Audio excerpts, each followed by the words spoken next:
Moving on, نبی صلی اللہ علیہ وسلم کی ایک حدیث آپ کو سناتا ہوں. اللہ کے نبی صلی اللہ علیہ وسلم نے فرمایا کہ there is nothing better for two people in love than marriage. تو یس، اسلام اس بات کی قدر کرتا ہے، انسانی جذبات کی قدر کرتا ہے کہ آپ کو کوئی پسند آ گیا ہے، لیکن اسلام یہ کہتا ہے کہ اسے حلال طریقے سے فالو کرو، اگلے پہ بھی رحم کرو، اپنے آپ پہ بھی رحم کرو، نکاح کی طرف جاؤ. تو نکاح کی ٹرائی کرنا، ڈفرینٹ سورسز سے ٹرائی کرنا، یہ بہت ضروری ہے، چاہے آپ کی عمر چھوٹی ہے.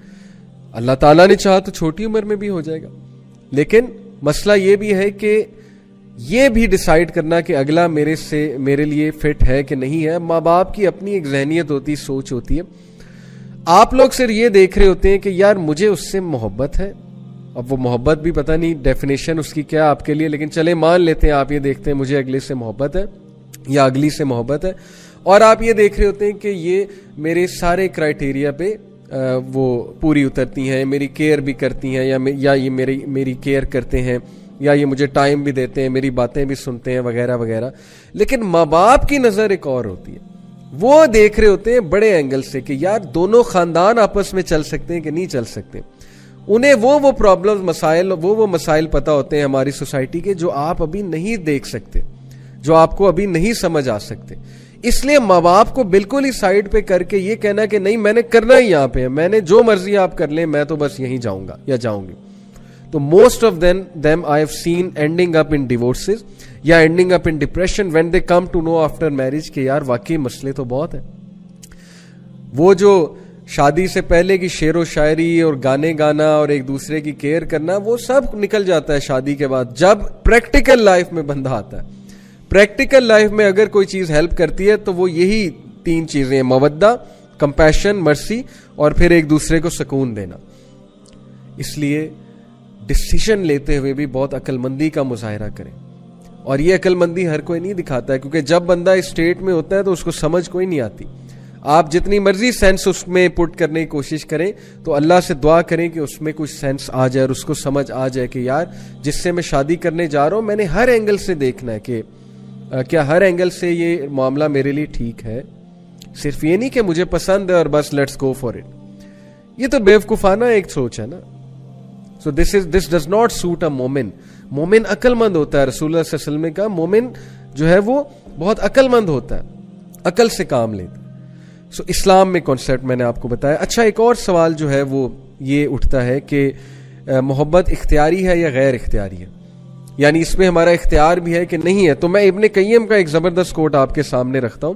ابن قیم نے بہت کام کیا ہے عشق پہ، لو پہ، محبت پہ. ان کی جو کتاب ہے دعائے شافی، it is all about these matters. دل کے جو معاملات ہیں، کوئی پسند آ جائے، کسی کو عشق ہو جائے، وغیرہ وغیرہ. تو میں آپ کو ان کا ایک کوٹ سناتا ہوں. The steps that lead to infatuation are under one's control. پہلے ہی سینٹینس میں بات ختم. وہ چیز جو انفیٹویشن کی طرف لیڈ کرتی ہے وہ آپ کے اختیار میں ہے. کیسے؟ And what is required is to avoid them. آپ ان کو اوائڈ کریں. کیسے؟ Looking, harboring thoughts and exposing oneself to circumstances in which one may fall in love are all voluntary matters. اختیاری ہیں. کیسے؟ آپ کا دیکھنا اختیاری ہے، آپ کا سوچنا اختیاری ہے، آپ کا ان محفلوں میں، ان سرکمسٹانسز میں اپنے آپ کو انوالو کرنا، ایکسپوز کرنا اختیاری ہے، جس سے یہ چیز سپیڈ پکڑے گی، جس سے یہ چیز جان پکڑے گی. کیسے؟ آپ کی نظر کسی پہ پڑی، آپ کو بہت پسند آئے یا آئیں.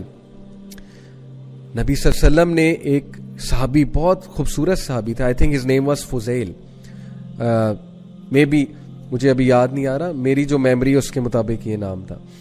تو وہ نبی صلی اللہ علیہ وسلم کے ساتھ کیمل پہ بیٹھے ہوئے تھے. He was extremely handsome. حج کے موقع پہ اللہ کے نبی صلی اللہ علیہ وسلم سے ایک خاتون، کیونکہ حج کے موقع پہ پردہ نہیں ہوتا نا، تو وہ ان کا نقاب نہیں تھا، ان کا چہرہ اوپن تھا. وہ نبی صلی اللہ علیہ وسلم سے کوئی مسئلہ دریافت کرنے آئی. تو وہ جو صحابی تھے، he was looking at her and the woman also started looking at him. اللہ کے نبی صلی اللہ علیہ وسلم نے ان کا چہرہ یہاں سے پکڑ کے اس طرف کر دیا. کیا درس دیتا ہے ہمیں یہ چیز.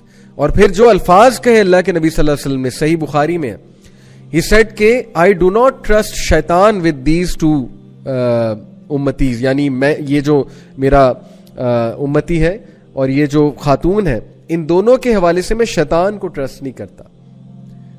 ٹھیک ہے آپ کہیں کہ یہ بہت نیک ہے وہ بہت نیک ہے, کچھ نہیں ہوگا, لیکن شیطان تو بیچ میں ہے نا, شیطان تو بڑوں کو ورغلا گیا. تو اللہ کے نبی صلی اللہ علیہ وسلم نے ان کا چہرہ پھیر دیا. ثابت یہ ہوا کہ ایسی جگہوں پہ جانا جہاں you are bound to fall into this thing, cafes میں جانا, وہاں جا کے بیٹھنا, تیار ہو کے جانا, اپنے آپ کو فتنے میں ایکسپوز کرنا, اٹینشن سیک کرنا, جان بوجھ کے کہ مجھے اگلا دیکھے, ذرا نظریں ملیں, ذرا وہ فیلنگ آئے نا, بالی ووڈ موویز کی فیلنگ آئے, ذرا مزہ آئے اور سین کریٹ ہو.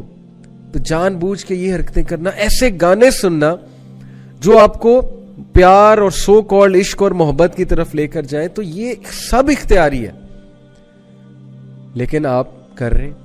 اور پھر جب آپ اس طرف چلے جاتے ہیں تب انسان کہتا ہے یہ تو غیر اختیاری تھا, میرے تو اختیار میں ہی نہیں تھا. سب اختیاری ہے, آپ کا دیکھنا, آپ کا سوچنا, آپ کا ایکسپوز کرنا اپنے آپ کو ان سرکمسٹانسز سے جن کی وجہ سے آپ اس چیز میں پڑ جاتے ہیں. تو ابن قیم کہتے ہیں کہ but once one takes those steps then what results from what is that is something that a person has no control over. ایک بار پھنس گئے تو پھر جو چیز آپ پہ آئے گی اس میں پھر اس کے اوپر کنٹرول آپ کے لیے بہت مشکل ہے. پھر آپ یہ کہیں گے کہ لو جی اب تو یہ میرے اختیار میں نہیں ہے.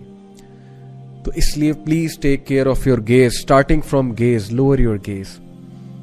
نمبر 2, کوئی ویسے پسند آ جاتا ہے, اس کے بارے میں زیادہ سوچیں نہ, اس کی باتوں پہ زیادہ نہ سوچیں. اگر وہ آپ کے لیے فتنہ, اس کو دیکھنا چھوڑ دیں, سیدھی سی بات ہے. اس کے ساتھ انٹریکشن چھوڑ دیں, اس کی محفل میں جانا چھوڑ دیں. اگر کوئی بہت ہی بڑی مجبوری ہے کہ اس نے آپ کے سامنے آنا ہی آنا, پھر اللہ تعالیٰ سے دعا کریں کہ اے اللہ میرے دل سے وہ چیز نکال دے اگر یہ چیز میرے لیے نقصان دے. دعا کریں اللہ تعالیٰ سے.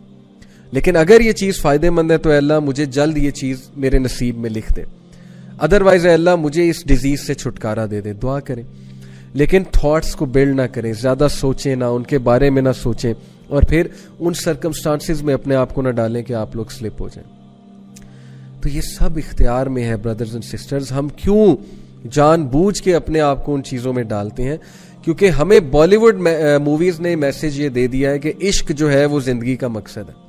جب تک تم عشق نہیں کرو گے, کسی سے محبت نہیں کرو گے, جب تک جو ہے تمہاری زندگی میں کوئی لڑکی نہیں ہوگی بیفور میرج, تب تک نہ تو تم کول ہو, نہ تمہیں سوسائٹی ایکسیپٹ کرے گی, اور نہ ہی تم جو ہے وہ اس انسانیت کی ڈیفینیشن پہ پورے ہو.